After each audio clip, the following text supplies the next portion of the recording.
Bismillahirrahmanirrahim. Assalamualaikum warahmatullahi wabarakatuh. Ashadu an la ilaha illallah, ashadu anna Muhammad dan Rasulullah. Allahumma sholli ala sayyidina Muhammad wa ala ali sayyidina Muhammad kama sholaita ala sayyidina Ibrahim wa ala ali sayyidina Ibrahim bil alamina innaka Hamidum Majid. Alhamdulillah kita ketemu lagi, semoga semuanya pada sehat semua. Dan alhamdulillah terima kasih untuk semua pewer-pewerku yang telah mendoakan kebaikan untukku, begitu juga untuk keluargaku, untuk kita semua ya. Matur numbah nuwun, terima kasih sudah didoakan dan aku kembali mendoakan untuk kalian juga, semoga kebaikan doanya kembali untuk kalian semuanya. Tanpa lupa untuk mengajak kalian semua untuk berterima kasih kepada saudara-saudara kita yang telah menyisihkan sebagian rezekinya lewat infak dakwah dan telah menyisihkan sebagian waktunya ya, dengan tetap menyaksikan iklan menjadi anti skip ya, sehingga hingga detik ini channel ini masih bisa bernapas dan menemui kalian semua ya. Matur nuwun ya. Aku nggak bisa nyebutkan satu persatu ya, karena kadang-kadang ada yang laporan, ada yang enggak gitu. Oke, kajian kita kali ini aku kasih tajuk pengakuan untuk Tuhan ya. Pengakuan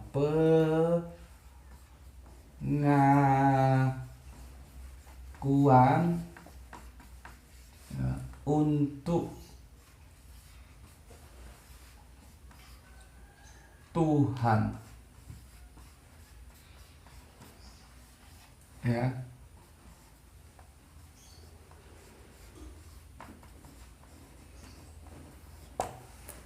Ya, pengakuan untuk Tuhan nih dalam kurung Yesus.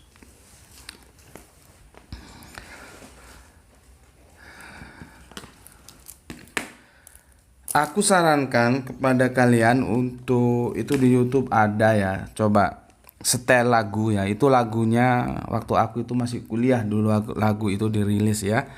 Zaman-zaman dimana genre rock lagi menguasai belantika musik tanah air ya. Judulnya Pengakuan. Pengakuan itu iramanya slow rock ya, yang dibawakan oleh ini sebetulnya Eman ya. Kok sekarang nggak kedengar super group lah aku bilang ya, karena kemampuannya juga nggak bisa dipandang sebelah mata, meskipun tentu tidak selegend God Bless ya, yaitu dari kota Surabaya, power metal, dan vokalisnya ini kalau aku dengar dari Banjarmasin justru ya. Judul tajuknya Pengakuan, itu bagus, itu lagu power metal itu ya. Jadi jangan kamu anggap kalau orang-orang metal itu nggak mengakui bahwa Tuhan itu maha segalanya ya. Rintik hujan menetes ke bumi, membasahi senja hari ya. Kamu setel videonya ya. Nanti itu ada syair terakhir ya di bawah itu ya. Itu sangat bagus sekali ya.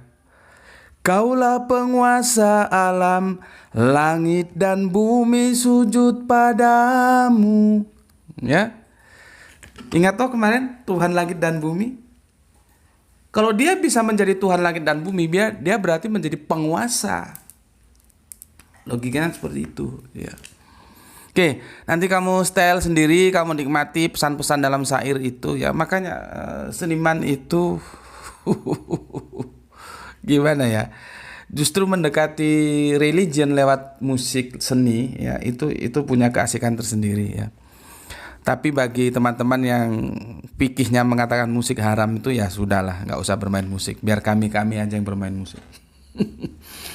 Oke ya, pesanku ya, lagu Pengakuan dari power metal ya, itu asik kok, nggak meskipun ini keras tapi lagu itu dihadirkan dalam suasana yang slow rock ya, jadi jangan khawatir, telingamu nggak akan berisik lah ya. Supaya kau ngerti bagaimana pengakuan itu dibutuhkan gitu ya, nggak bisa disepelekan. Tapi sebelum membahas tentang pengakuan ini, aku akan membahas beberapa komen dari teman, meskipun ini bukan mampir ngombe ya, karena ini aku bahas sekilas aja lah sambil lalu ya. Bismillahirrahmanirrahim, dari saudara Kang Mas dosen MTH yang ganteng ya, dari Tanah Batak. Yang bilang Yesus Tuhan langit dan bumi siapa? Gitu.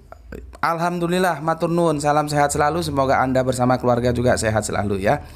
Bagus, artinya kalau aku menangkap ini bahasanya retorika, berarti Bapak dosen kita ini juga tidak mengakui bahwa Yesus itu sebagai Tuhan langit dan bumi.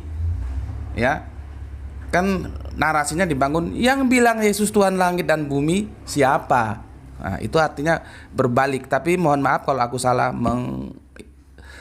memahami komentarnya ya, tapi sejauh pemahamanku seperti itu. Artinya Bapak dosen kita yang ganteng ini juga tidak mengakui Yesus sebagai Tuhan langit dan bumi, begitu. Nanti kalau misalkan apresiasi dari aku keliru memahami komentar ini, tolong diluruskan. Ini Bapak dosen AG ya, dosen bahasa Yunani. Berikutnya kita baca dari Kang Mas, Bapak atau apa ini, tapi namanya bukan nama manusia ya.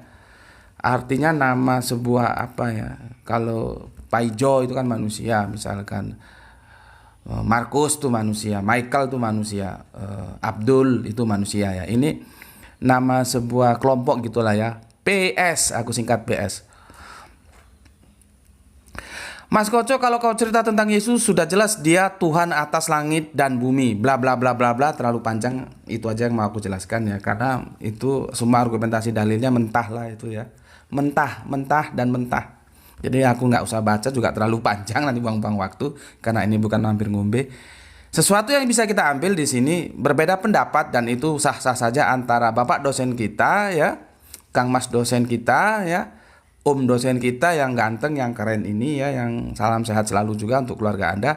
Berbeda dengan ini apa, Bapak, Mas, Om, Mbak, nggak jelas. Pokoknya aku singkat PS gitu saja ya, yang dia bilang sudah jelas dia Tuhan atas langit dan bumi. Maksudnya Yesus itu Tuhan atas langit dan bumi. Dari sini bisa kita lihat sesama Kristen terjadi dualisme. Apakah Yesus itu Tuhan langit dan bumi atau tidak? Dan itu tidak masalah, monggo silahkan saja. Atau kalian berdua mau dilanjut diskusi juga tidak apa-apa kan. Channel ini menjadi sebuah wacana silaturahmi juga, itu bagus ya untuk kita saling mengenal. Monggo kalau mau dilanjut secara japri, monggo Om PS dengan Kang Mas dosen AG ya. Berikutnya, wah ini opo gue? Kalau nggak salah ini kalau diterjemahkan dalam bahasa Indonesia ini opo ya? WHIT ku putih. Angel, malaikat putih begitu ya. Nggak tahu lah. Ini WH ini nggak tahu juga cewek apa cowok ya. Mohon maaf kalau keliru. Gus, Anda terangkan tentang Kristen kan menurut pikiranmu sebagai Muslim yang pastinya nggak akan nyambung dengan kalau Anda mau terangkan yang seluruh ayat yang ada dari awal sampai akhir Anda jelaskan. Tapi yang jelas ya bukan ranahmu ya. Anda sibuk. Tapi lihatlah ke dalam dulu sebelum Anda menilai keluar, dan Anda perlu ingat apa yang sudah Anda katakan semua itu tercatat dan harus dipertanggungjawabkan di hadapan pengadilan terakhir. Oke, aku komen. Sebelum ke sana aku komen ke bawah dulu ke Mbak RE ya, masih dalam daftar request ya tentang Zulkarnain ya. Request tentang Zulkarnain, guru, apakah dia Alexander the Great dari Yunani? Kalaulah benar berarti dia murid Aristoteles murid dari Plato. Dan kita tahu akhirnya Plato melahirkan idealisme filosofis dan Aristoteles naturalis ya. Naturalis filosofinya ya, dua guru dan murid yang saling berbeda. Oke Mbak RE, kita masukkan daftar dulu ya, aku belum mod. Nanti kalau sudah mod kita bahas. Untuk Mas, Mbak, Om, WH ini aku jawab begini. Gus, Anda terangkan tentang Kristen kan menurut pikiranmu. Kan aku sudah jelaskan, kamu ini power baru atau gimana? Aku sudah jelaskan ya. Kalau kita mau mendiskusikan tentang sebuah agama, kita harus bisa keluar dari agama kita sendiri. Nggak bisa kita menilai rumah orang sementara kita tidak keluar dari rumah kita. Itu sudah ada videonya, sudah ada, sudah jelas lah ya.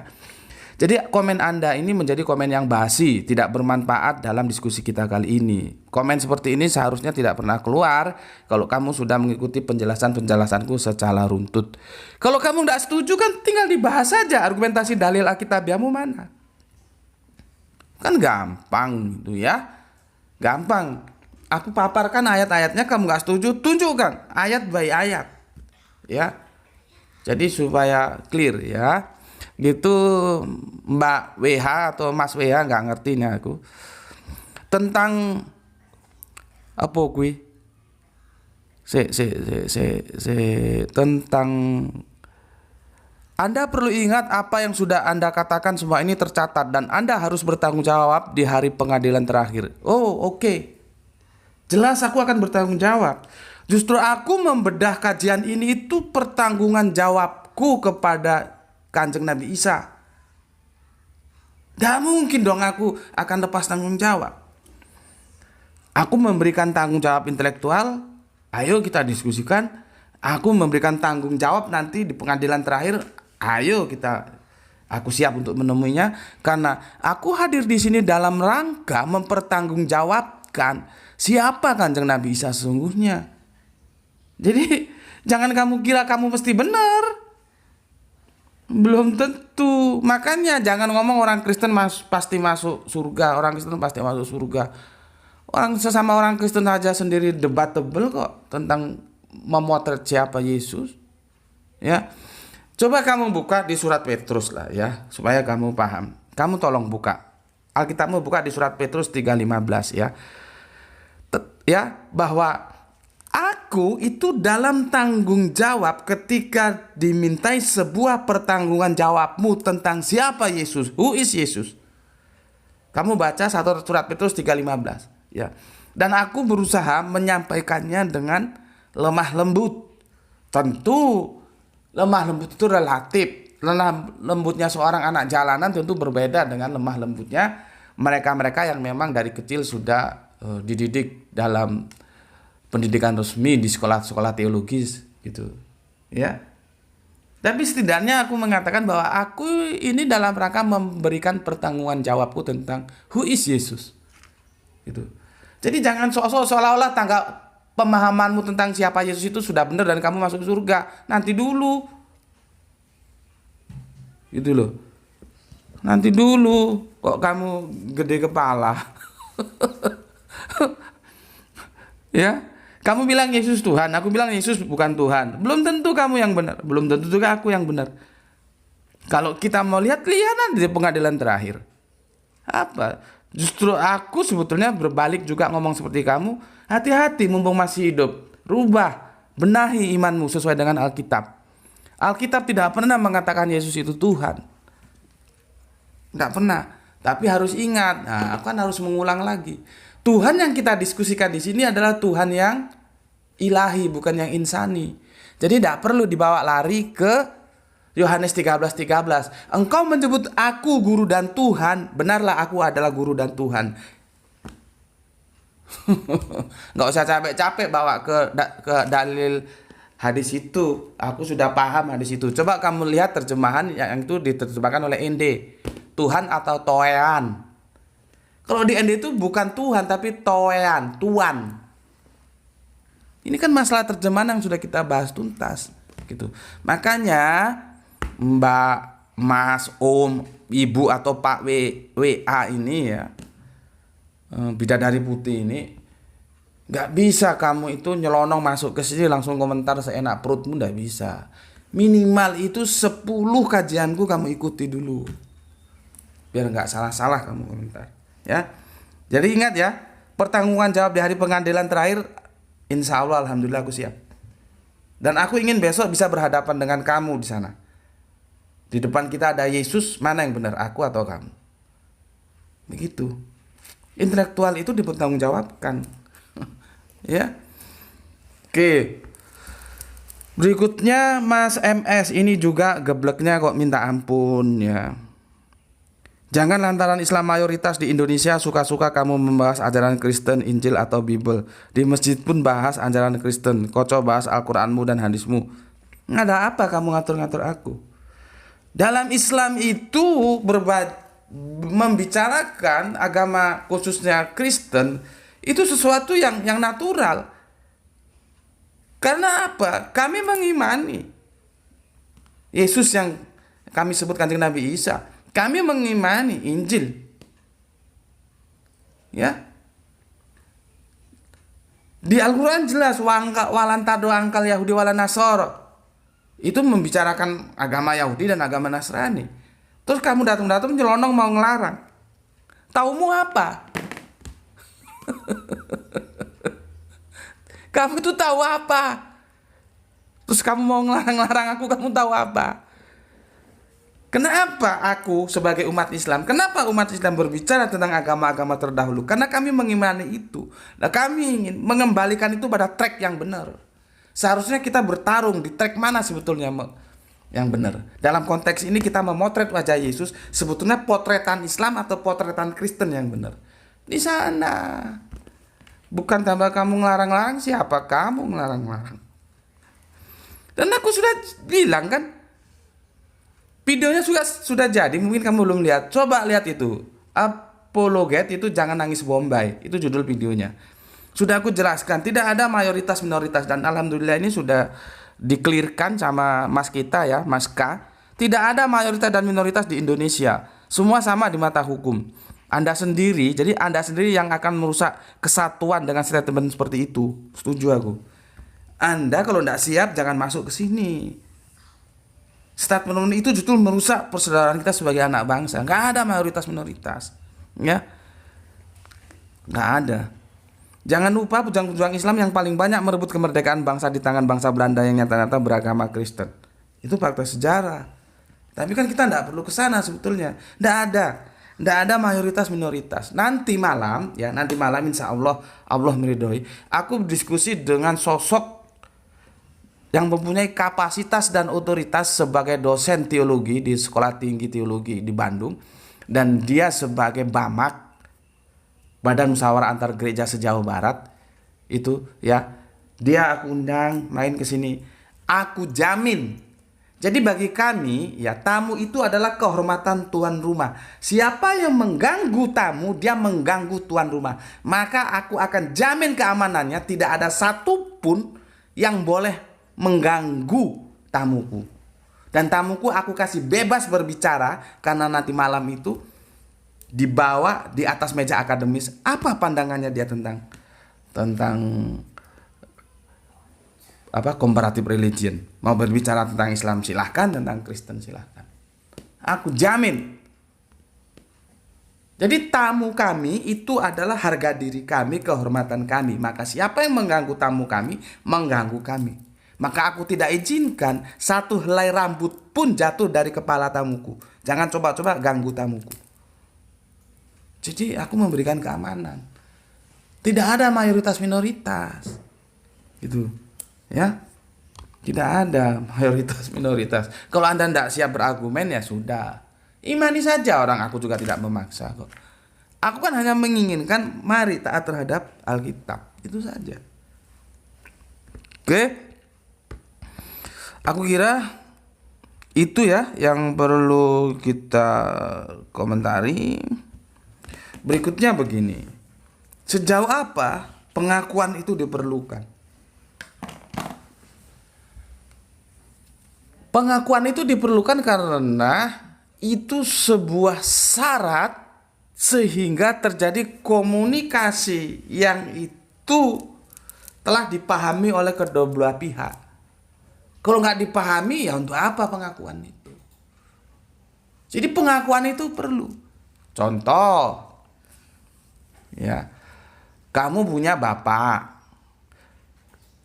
artinya kamu sebagai anak. Kalau kamu nggak diakui sebagai anak oleh bapakmu gimana?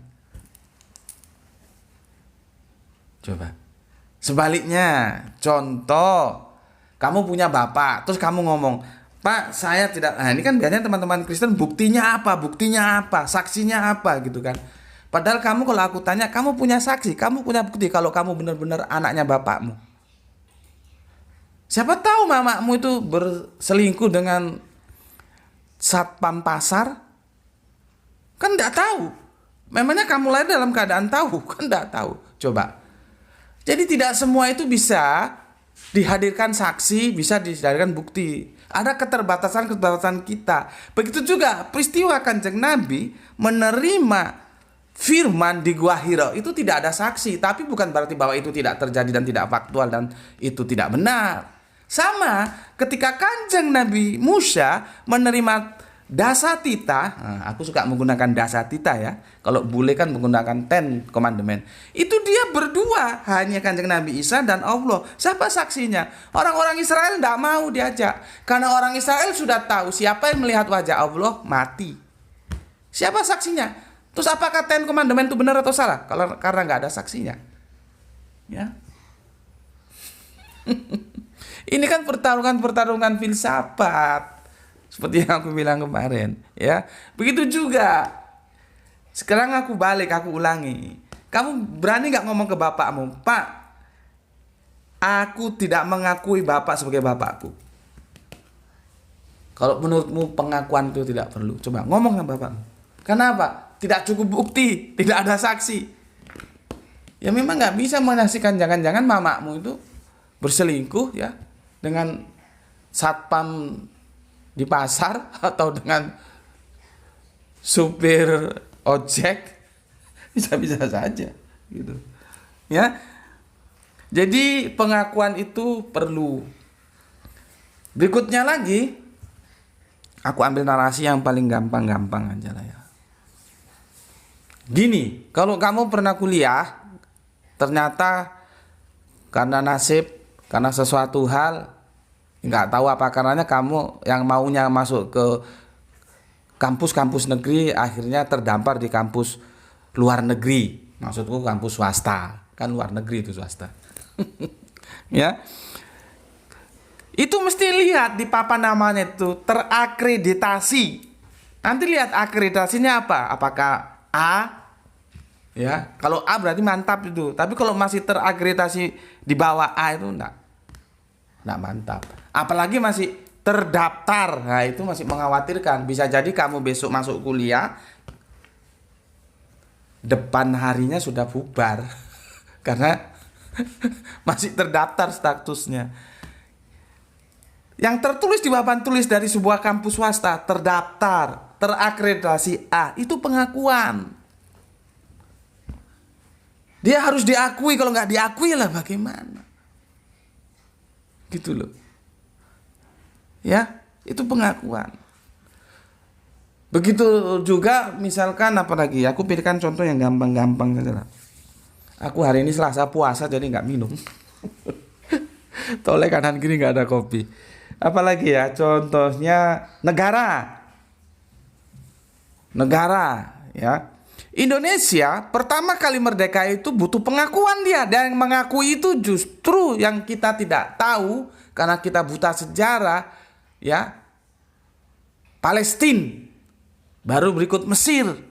Makanya kalau sekarang kita itu berpihak kepada Palestina, itu ada dasar sejarahnya. Bukan sekedar romantisme teologis. Oh, itu karena Islam sama Islam dibela. Bukan sekedar itu. Tapi ada sejarah teologis Palestina itu mengakui Indonesia sebagai negara merdeka. Berikut Mesir, berikut negara-negara Arab lainnya. Lah kon sekolah goblok gak harus sejarah yo. Gak iso cerita ini. Kamu harus tahu sejarah. Makanya kalau kita punya hutang budi terhadap Palestina, itu ada akar sejarahnya, gitu loh. Jangan sedikit-sedikit dihombongkan, oh karena itu Islam, ini Islam, terus dibela-belain. Bukan sekedar itu. Ya. Jadi mari agama ini kita kita dudukkan secara benar. Ya, supaya dia menjadi terhormat gitu loh. Jangan sedikit-sedikit Bombay, sedikit nangis Bombay, sedikit nangis Bombay seperti tadi, mayoritas minoritas. Tidak begitu, ya. Itu contoh-contoh bahwa pengakuan itu perlu, gitu. Sudah aku hamparkan ya. Nah, sekarang kita lari ke topik sini. Ini juga masih pertarungan filsafat, makanya aku tidak begitu mengutip ayat, ya. Pengakuan untuk Tuhan dalam kurung Yesus, ya. Itu perlu nggak? Perlu nggak itu? Syahadat itu pengakuan itu. Kamu mengakui bahwa ilahmu dalam perspektif Islam itu hanya Allah. Itu pengakuan. Terus ini ada orang kemarin sore ngomong pengakuan nggak perlu.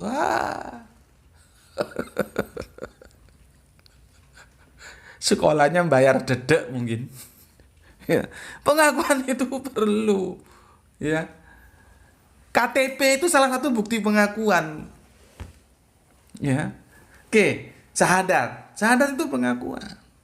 Makanya kan kemarin aku ceritakan ya tentang tauhid, ya. Ini supaya clear ya. Tauhid itu sebetulnya yang jadi objek itu bukan Allahnya, tapi kita. Frame kita, cara pandang kita. Kalau Allah itu dia sudah memproklamirkan dirinya sebagai sosok yang ehad. Kalau dalam bahasa Ibraniun, yang ahad. Kalau dalam bahasa Arabiun, yang jadi masalah itu dirimu. Sudah tauhid belum? Bercampurnya Allah dengan yang lain dalam perspektif kehidupanmu, itulah yang disebut syirik, sehingga kamu dijuluki musyrik, mencampur Allah dengan yang lain. Maka harus ditauhidkan, harus disatukan. Artinya apa? Meninggalkan cuma satu, yaitu Allah, lainnya itu dibuang. Itu loh. Jadi tauhid itu arahnya ke manusia, bukan ke sana. Ke sana sudah jelas satu. Kalau sudah jelas satu, kok mau disatukan lagi gimana misalnya? Paham? Ini kalau ustadz-ustadz kelas-kelas kaki lima aja nggak bisa jelaskan gini. Yang cara pandangnya itu cara pandang hari ini, kemarin, besok, lusa sama gitu aja. Nggak berani melakukan overlapping. Ya cuman ngomongnya bisa gitu-gitu doang. Tapi nggak bisa menjelaskan tauhid itu sebetulnya gimana sih gitu. Tauhid itu objeknya kita, bukan Allah. Karena Allah sudah memproklamirkan diri dia satu. Maka penyatuan itu penyatuan dalam perspektif kita. Cukup satu, Allah saja, yang lain buang gitu loh. Ya. Jadi nggak ada urusannya tentang eksistensi Allah karena sudah jelas. Tinggal kitanya ini yang belum jelas. Maka diperjelas dengan penyatuan itu, tauhid itu yang nanti tindakannya syahadat. Itu pengakuan. Kamu mengaku bahwa ilahmu itu satu, Allah saja. Yang lainnya buang. Kan begitu. Jadi pengakuan itu perlu. Nah, ini ada apologetik Kristen mengatakan begini. Yesus itu diakui maupun tidak diakui, dia tetap adalah Tuhan. Nah, coba. Gimana itu? Kalau kamu diskusi, kamu dihajar dengan pemikiran filosofi seperti itu. Anda mau mengakui atau tidak mengakui Yesus sebagai Tuhan, dia tetap Tuhan gitu. Coba. Gimana? Bisa gak kamu menyelesaikan? Kamu mau mengakui atau tidak akui ini spidol, ini tetap spidol gitu.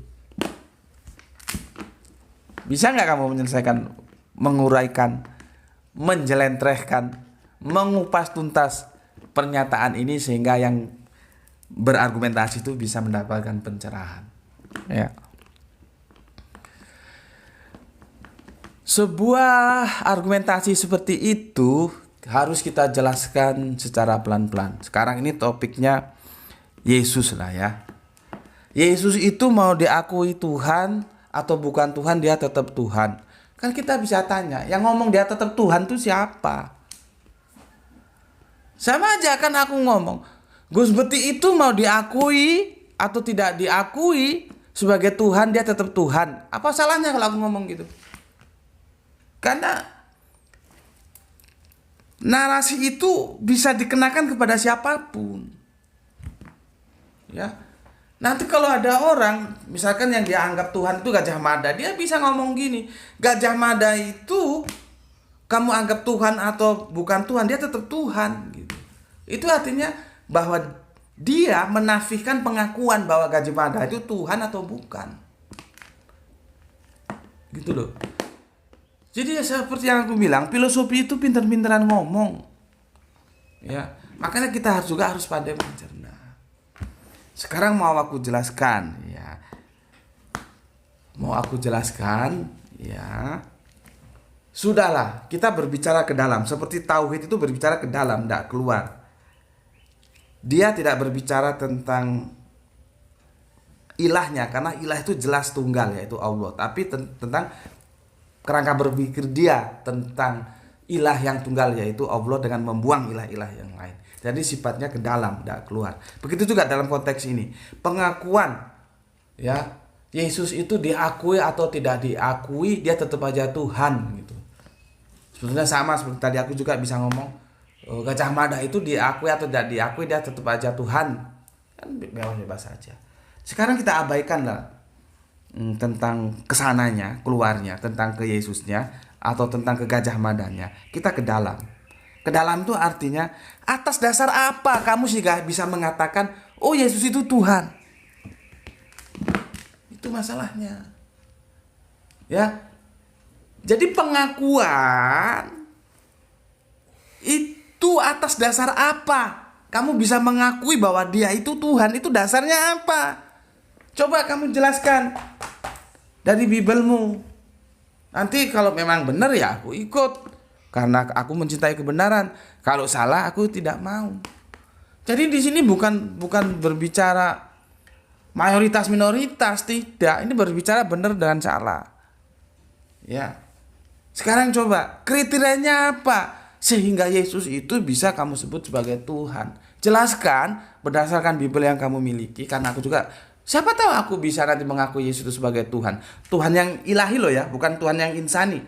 Kalau yang Tuhan insani beres, gak ada masalah. Aku sudah jelaskan bahwa kita sebetulnya tidak punya diksi Tuhan. Itu made in Lisker.